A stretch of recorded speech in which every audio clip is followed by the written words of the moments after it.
Hello and welcome back to another video. Today's Wednesday, so this is Waffle on a Wednesday, where I answer your questions to the best of my ability. And for those of you that are new here, my name's Mel and I live full-time in this Mercedes Sprinter camper van. And one question I get asked quite often is, why do I live in a camper van?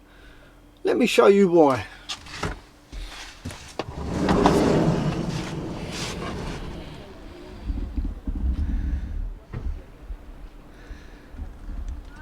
As you can see, I'm in quite a remarkable location, and that is why I like to live full-time in my van, so that I can get to sleep and stay at places just like this. Okay, so without further ado, let's take a look at your comments and questions from last week's Waffle on a Wednesday. And once again, I'd like to say thank you to everybody that has brought me a coffee this week, and in return your stickers are on their way. So thank you very much. I really do appreciate your support and your encouragement. Thank you. Now, this weekend's video was all about me putting a diesel heater inside the toilet compartment of my camper van. And during the course of making that video, I actually asked you a question, and I'd like to say thank you to everyone that responded and answered my question, and that was, how do I turn off my diesel heater without using the remote? So thank you to everyone that answered that question, and thanks to you I can now turn off my diesel heater without using my remote. The answer was quite simple. All I needed to do was put my finger on the off button and leave it there for a few seconds rather than just pushing it on and off.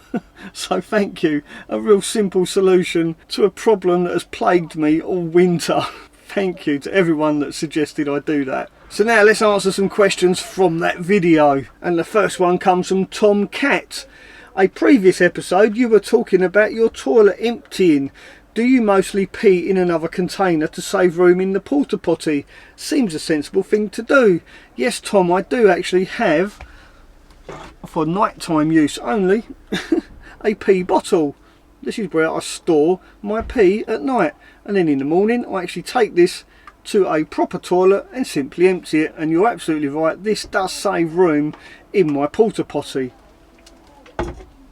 Not that I use my porta potty that often. I have to admit, I only use my porta potty in emergencies. Most of the time I actually do have access to a proper toilet. For example, the location that I'm in right now, there is a public toilet just behind me. So when nature calls, I simply pop over to the toilet and use a toilet. I very rarely actually use my porta potty in my van. The only time I do actually rely on my porta potty is when I'm not very well, like if I've got an upset stomach, for instance.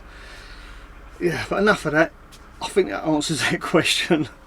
Let's talk about something a little more pleasant, shall we? Now that summer is finally upon us, I've started to get more and more questions about power packs, and one question in particular that came up multiple times this week, and that was regarding through charging. In other words, can you charge the power pack and use it at the same time? Stefan asked this question quite simply and plainly, among quite a few other people. Hi Mel, a question on a portable power pack. Can you use it to power things whilst it is being recharged? And the answer to that is yes, you can, but not all of them. The little tiny small All Powers power pack that I recently did a video review on it, according to their manual, you can through charge it with no problem, as you can the Poweroak as well, that I've also done a video review on. But Jackery, on the other hand, in their manual they say you can through charge it, but they don't recommend you do it because it may shorten the life of your battery. So I'm kind of thinking maybe Jackery are just erring on the side of caution rather than giving an absolute yes you can. Now, as a little bit of a side note, the power packs I have underneath my bed, I have a Bluetti 1000 and a Jackery 1000. Now, I charge both of those power packs simultaneously, but the Bluetti, because in the manual it says you can through charge that power pack, that's the power pack that I charge, and then I use the Bluetti to charge the Jackery. But I only use the Jackery when I want to use 240 volt. So that stays switched off until such time I actually need to use 240 volt, like for when I'm watching my telly or using my induction hob. But the Bluetti, because it has USB-C, that's what this cable is hanging up here, that is switched on permanently, so that when my laptop needs charging I can simply plug this in to my laptop without having to get under my bed to turn on the Bluetti. So the Bluetti I through charge constantly, But the Poweroak, I'm using the Bluetti to charge that, but I only ever switch the Poweroak on when I'm using 240 volt. Some of the power packs you can through charge, some of them recommend that you don't. So I guess the simple answer to that question is all power packs are different. Make sure you check the owner's manual to make sure you can actually through charge. Thanks for the great question, and I do hope I didn't overcomplicate that one. Right, let's move on to something a little bit simpler. Now here's a comment that really made me smile, and this comes from Brian. You say, if we like the look of anything in your van, we will find it in your Amazon storefront. That's absolutely right, Brian. If you see anything in my van that you're interested in buying, then simply click the link below, enter my Amazon storefront, and you will find everything listed there. And the great news is it doesn't cost you anything, but I do make a tiny little bit of commission because you went to Amazon through my virtual storefront. So thank you for visiting my storefront and noticing that there's something missing. And this is where Brian has a little complaint, and I quote, "I have a complaint. There's something missing. I've seen in your van that is not in your storefront." That is Rebecca. Well, Brian, if you want to see more of Rebecca, then she does have a YouTube channel, and that YouTube channel is called The Sacred Traveller. And Rebecca also shares more personal and intimate details about her life over on her Patreon channel. So feel free to check out Rebecca's YouTube channel and her Patreon, and I'm sure she will thank you herself. I thank you in advance. Hi Mel, a waffle question. Do I fit a ladder to the back of my van or buy a small telescopic? Thinking about theft on the roof rack. Pros and cons, please, Alan. Well, Alan, I'd highly recommend a telescopic ladder the same as the one I've got, and yes, you will find that in my Amazon storefront. It is a 2.8 metre, I believe, length ladder. It's the smallest one I could find, and I have to say it is priceless and much better than actually screwing holes in your van and fitting a ladder on the back doors or on the side of your van, I think anyway. And because it's not fitted to your van, you can actually use that ladder for other purposes, just like I did when I helped rescue somebody's drone out of a tree a little while ago. So yeah, collapsible telescopic ladder, really do recommend them. Just be careful when you're letting the latches down on those ladders. Make sure your fingers aren't between the rungs, because as they come down it does really hurt. I nearly swore then. Just be careful when you're letting that ladder down. That's the only con I can think about with those ladders. And for your convenience, I will put a link to my ladder down below if you are interested in buying one. Thanks for the great question. Just watch those thumbs. Oh, and don't forget to give this video a thumbs up. I really appreciate it. Talking about thumbs up, in my last waffle on a Wednesday, I promised that I would make a cooking video if I got 1,000 thumbs up. Well, that video, I've got more than 1,000 thumbs up, so I will be making a cooking video shortly. I've actually ordered a campervan cookbook, so I'm going to try out a few recipes out of that cookbook. Hopefully it goes to plan. Thanks for the great question again. Right, let's move on to the next. Hi Mel, question. All my electrics just run through my fuse box to the appliances. Why would it be beneficial to have switchboards to turn off all the individual electrics? Should I buy and add one or not, in your opinion? Love your videos and your reviews. Liam. Well, Liam, I personally have a separate switchboard for everything in my van, so that when I exit my van I can simply run my hand along those switches and switch everything off. Everything that is but my fridge. So for instance, say I've left my lights on, I can switch those off from there as I exit. If I leave my fan on by mistake, I don't have to come back into the van to switch my fan off, because I can isolate that fan at my switch panel down below, right by my door. But the most important aspect for me of that switch panel is the fact I can isolate my water pump as well. If I was to get a water leak whilst I was away from my van, my water pump would kick in and flood my van. Really important to isolate those automatic priming, pumping water pumps. I do hope that makes sense.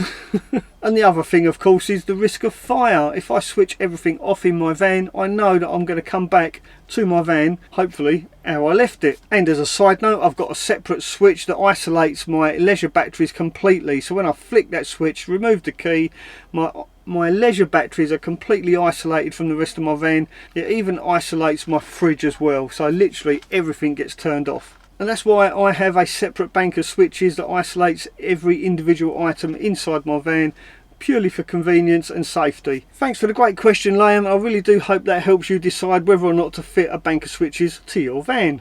And good luck if you do. Just remember, keep it simple, keep it safe. Right then Mel, big question, Jackery or Poweroak and why? We are doing some tenting festivals etc. this year and need power for our phones, possibly CPAP machine. So before we splash out on power supply, I'd love to hear your positive and negatives on both please. Cheers. And that comes from Lindsay Scott.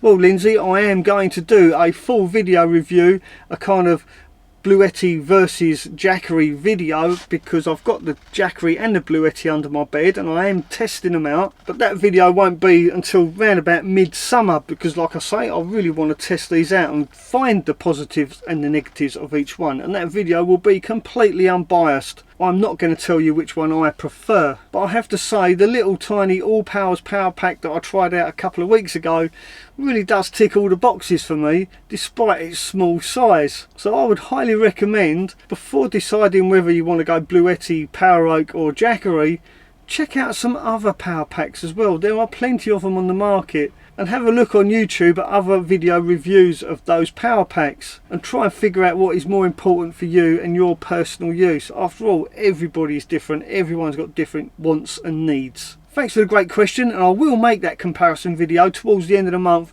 because I want to try out their solar panels as well on a really nice hot sunny day. I'd like to do as thorough a comparison as I possibly can, purely so I can help people just like you make an informed decision on what power pack to buy. After all, they are a lot of money and it is a big investment, and I do get asked this question quite often, which one would I recommend? All I can recommend is that you do your own research and make a decision on your wants and your needs. Now, as a little bit of a side note, after I made that All Powers Power Pack video review, I have had quite a few positive comments about that power pack from other people that have actually got one and used one. So go check out that video. I'll leave a link up here and just look at the comments in this comment section of that video.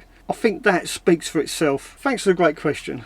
Now unfortunately, it's with a heavy heart I have to say we have no troll of the week this week, but we do have one quite negative comment, but not quite a trolling comment, so I'm going to be fair. I'm not going to award David troll of the week for this comment because it's kind of a fair comment. Anyway, I'll read the comment out. Are you going to send the filtered water to a lab for analysis? If not, your whole introduction to the system is hearsay. And David asked that question about my filtered water tap that I recently installed. So when I put that question to the manufacturers of the water filter, this is their reply. Hi Mel, the filters have been tested by independent test labs and are WRAS approved, and they sent me a link to their website. I will put that link down below for those of you that are interested. The main property of the filter is ceramic pore sized at 0.2 microns, which is smaller than the smallest bacteria, not allowing it to pass into the drinking water. Also, as you use chlorine in your water tanks, you can actually taste and smell the difference. And Keith is absolutely right. Even though I put chlorine in my water tank, I cannot taste that chlorine, and also I do actually notice a physical difference as well. When I boil my kettle or make a cup of tea, I don't get that film on top that you usually get. It is just like drinking bottled water. So far I am really impressed. I will put a link to the company that produces those water filters, and I'll also put a link to the laboratory where they had them independently tested in the description of this video. And if you haven't seen the video about my water filter, then please do check out this video, and don't forget to leave any questions you have for me in the comment section of this video, and I will do my best to answer those questions next Wednesday. Thanks for watching, ta-ra for now.